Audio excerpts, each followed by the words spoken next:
Today, we talk about this legendary wrestler, Ravishing Rick Rude. And like all wrestlers, before they become their iconic characters, all start out as enhancement talent or jobbers. And Ravishing Rick Rude was no exception to that rule.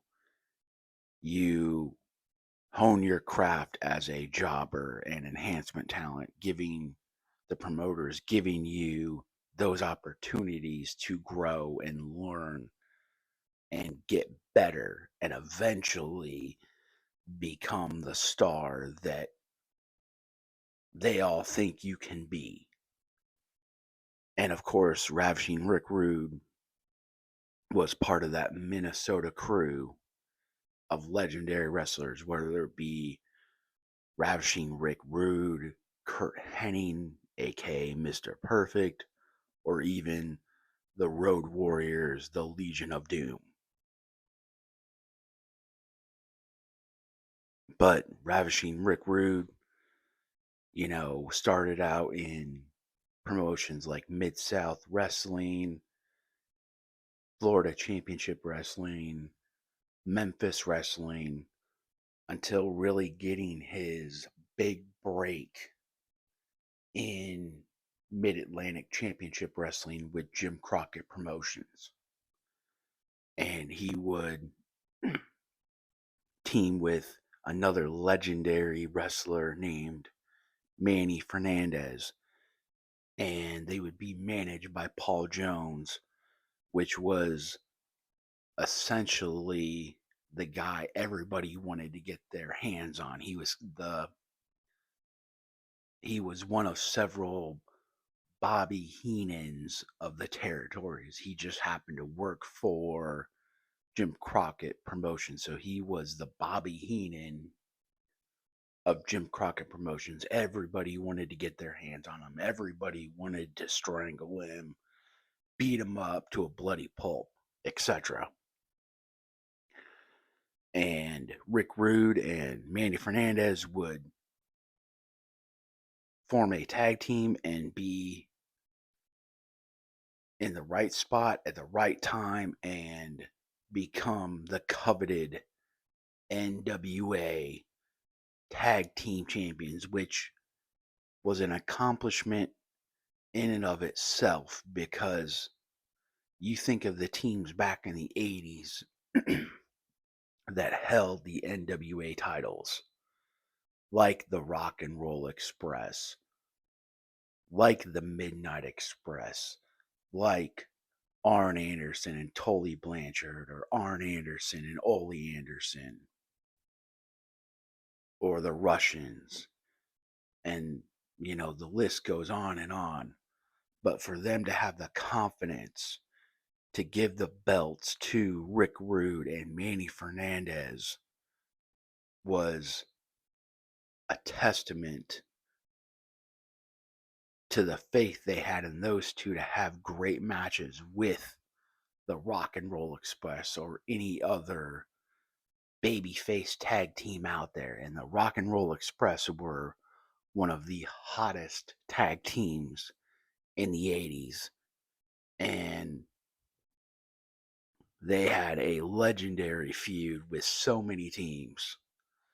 And they had a great feud with Rick Rude and Manny Fernandez while Rude was in Mid Atlantic Championship Wrestling.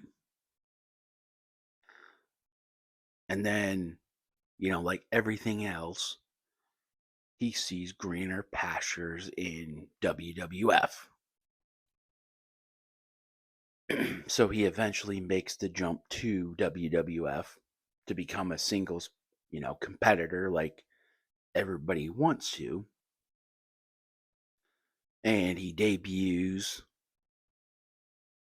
at Survivor Series, which was a big deal.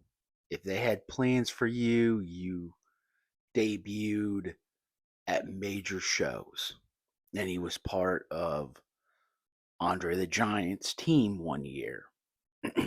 And of course, he would get Bobby Heenan as his manager and have legendary feuds with Jake the Snake Roberts, the Ultimate Warrior, just to name a few, former Intercontinental Champion. Everybody loved to hate him in WWF. Also had a feud with Roddy Piper, but never really broke the ceiling into that main event scene and never really got that push, the Hogan push, or never got put with Hogan. So eventually he would leave in the early 90s and go to WCW. And he actually debuted in WCW at Halloween Havoc.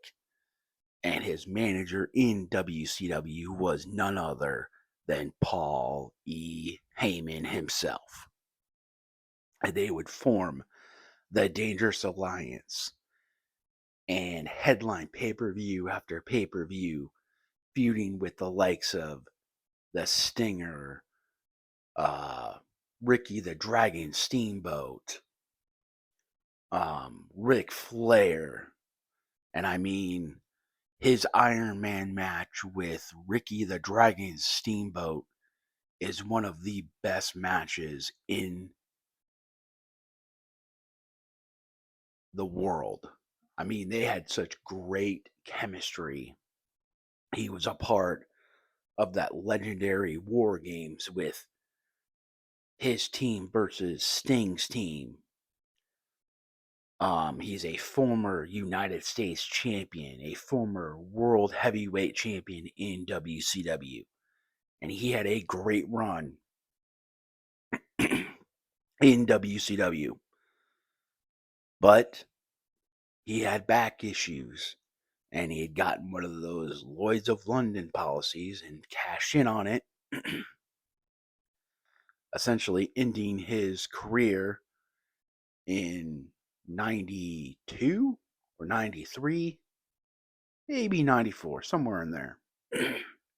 And then eventually would come back to WWF after making appearances in ECW and various little territories that were still operating. Would kind of be an insurance policy for D-Generation X and Shawn Michaels and Triple H, and kind of be the foundation of what was D-Generation X before again jumping ship and going to WCW after the Montreal screw job and joining the NWO. And then just kind of hanging out with one of his best friends, Kurt Hennig, and kind of being his insurance policy and really wanting to get back into the ring because he saw how hot the business was in 97, 98 and wanted to capitalize on that. But again, he had that Lloyds of London policy and nobody would give him the money to pay off the policy. But his outfits were innovated. They were spray painted. You never knew what kind of outfit he was going to wear. Great wrestler, great Hall of Famer.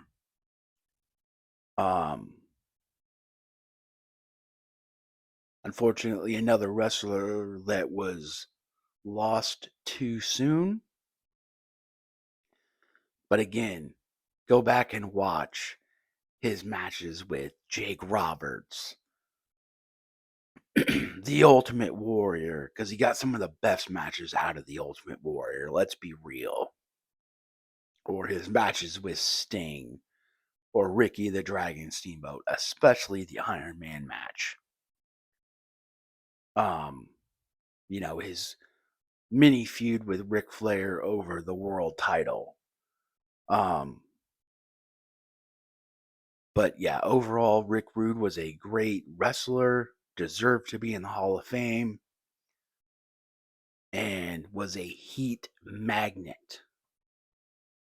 And I hope you enjoyed this fun fact of Ravishing Rick Rude.